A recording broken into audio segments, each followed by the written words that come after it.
అన్నయ్య నీకు ఎంత పనున్నా ఒక్కరోజు భటుల్ని పంపించు, నువ్వు మాత్రం భోజనానికి నా ఇంటికి రా, ప్రేమతో నేను వండి పెడతానంది యమున. మన్నించి యమధర్మరాజు కార్తీక మాసంలో శుక్లపక్షంలో విధియ తిథి నాడు యమున ఇంటికి భోజనానికి వెళ్ళాడు. ఏం చెయ్యాలి అన్నయ్య వస్తే?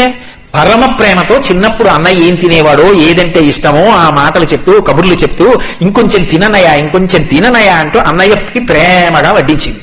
తిన్నాడు. ఏం కావాలమ్మా నీకు అని అడిగాడు. మరి దేవతా సంబంధం కదూ, వరం ఇవ్వాలి. ఆవిడ మనందరి కోసం ఓ వరం అడిగింది.